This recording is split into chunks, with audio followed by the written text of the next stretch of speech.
Welcome back to the deep dive. Today we're getting into a topic that I think is incredibly common and often pretty painful and almost always misunderstood. Oh. We're talking about the psychology of people who really struggle to build or, maintain lasting friendships. And if you've ever felt like social life is this puzzle that everyone else just gets, or if you've ever had that thought of, is there something fundamentally wrong with me? Well, this deep dive is for you. Our whole mission here is to unpack the psychological reasons behind this and to get past that idea that it just means you're awkward or broken.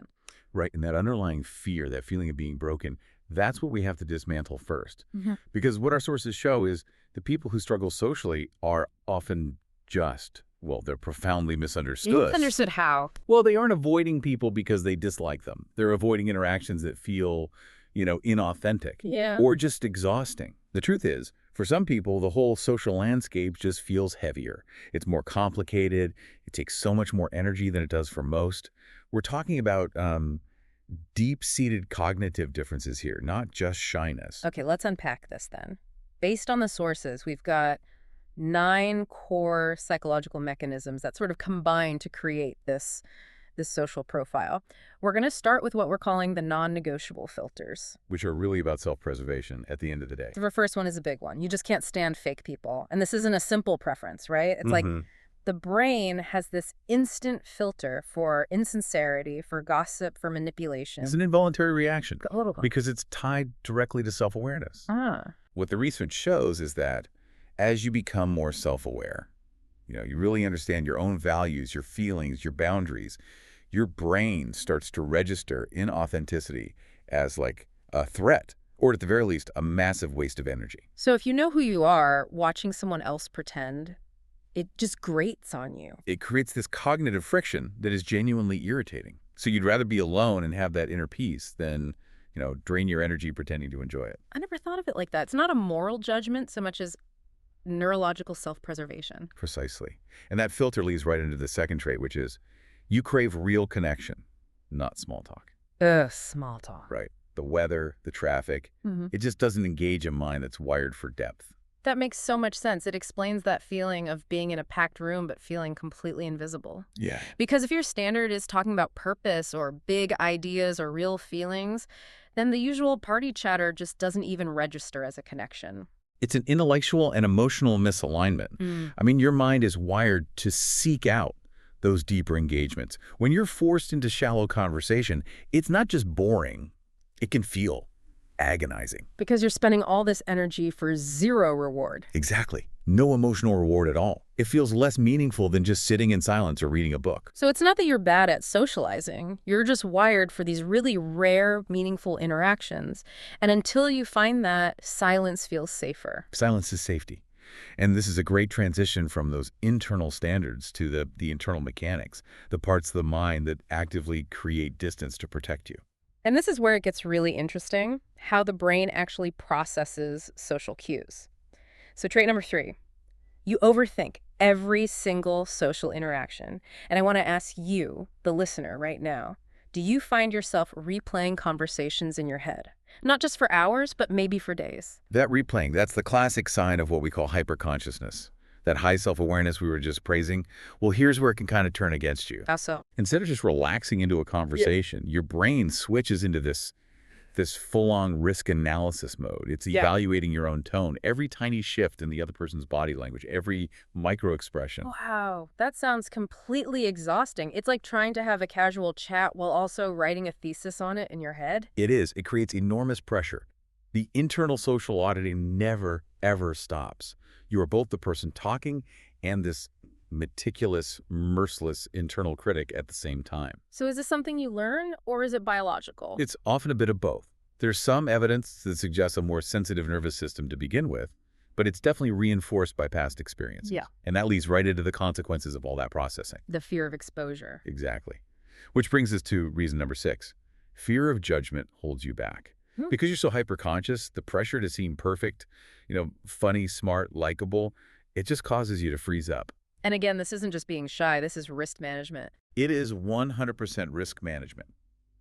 When you're overthinking every little thing, the risk of saying the wrong thing or being misunderstood, it feels catastrophically high. So you just don't say anything. You choose silence Hmm. to prevent that worst-case scenario. And often, that worst case is based on real experience, which is reason number 4. You assume others won't understand you, Because they often haven't in the past. right? Many people who struggle with this have felt like an outsider their whole life. Psychology has a term for this: social incongruence. Social incongruence. It's that feeling that your personality, your humor, your way of thinking, it just doesn't line up with the people around you. If you spend your whole life telling a nuanced joke and it just falls flat, eventually you stop telling So jokes. because of this lifetime of rarely feeling truly seen, you choose distance over risk, not because you're antisocial, but because you're protecting yourself. You've learned that limiting access is the safest way to prevent that pain of being misunderstood. Okay, so let's talk about independence for a minute, because I think that gets misinterpreted a lot. This is reason number 5. You're fiercely independent, and that is a strength. You've learned how to entertain yourself, how to solve your own problems, how to be perfectly content in your own mind. We call that low social dependency. It just means you rely more on internal validation than on constantly seeking approval or attention from other people. But the counterargument is always, well, that person is just cold, or they're not willing to make an effort. And that's the misconception. Yeah. It's not about being cold. It's about being strong enough to wait for the right alignment. They prioritize their own peace over just filling a social void with anyone. They aren't settling. They're holding out for something real. Their circle might be small, but it's strong. Exactly. But that inner strength, as you said, it comes at a cost, an energetic one. Which brings us to reason number 7. Social interactions drain you faster than other people. Why is alone time so essential here? It goes right back to that sensitive nervous system, that hyper-consciousness. For most people, a conversation is, well, it's just a conversation. But for this person, even a simple chat requires processing the tone, the body language, the context, the subtext, all of it, all at once. So their brain is just running way more data simultaneously. Precisely. It's like your social battery just depletes faster. The cognitive load is so much higher. So alone time isn't a preference. It's a necessary recovery period. It's how the system gets back to baseline. And we can't ignore the role of personal history in all this. Reason number 8. Past rejection made you cautious. We're talking about those invisible scars, like being left out as a kid or betrayed by a friend or just never feeling valued by the people around you. Those scars are incredibly formative. Once your trust has been broken or you've been shown over and over that you aren't valued for who you are, the brain just activates this permanent protection protocol. So you hesitate, you withdraw, you observe. For a very long time, you become very careful. This isn't a fear of people. It's a learned wisdom. It's knowing that not everyone deserves access to your inner world, and you've learned to set a very high bar for trust. Okay, so let's try to bring all 9 of these points together. We've got high sensitivity, a need for depth, overthinking, independence, and this learned caution.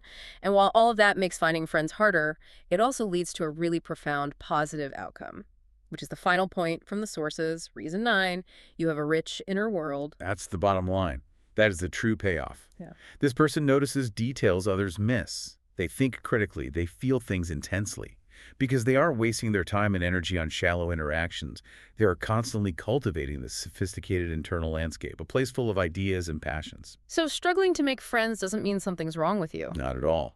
It means your mind just works differently. It operates with more depth, more sensitivity, more awareness. And the long-term result, according to the sources, is pretty clear. Deep people might not find friendships instantly. But because of all these filters and high standards, when they do find that connection, It's the real deal. it's rare, it's meaningful, and it's lasting. The ultimate quality over quantity. Absolutely. And the takeaway here for you, the listeners out, it's really about shifting your focus. Stop seeking validation and start seeking alignment. When you really understand and respect your own need for depth, you manage your energy better and you realize your small circle isn't empty. It's curated, beautifully, intentionally curated.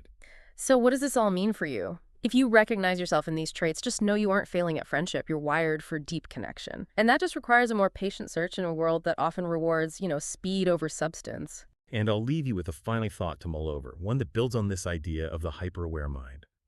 We said that the people who struggle the most socially often end up being the kind of friends everyone wishes they had. So here's the question. Does the very act of knowing you struggle, that constant internal auditing, make you more or perhaps less likely to find the deep connection you actually crave. Something to think about until our next deep dive.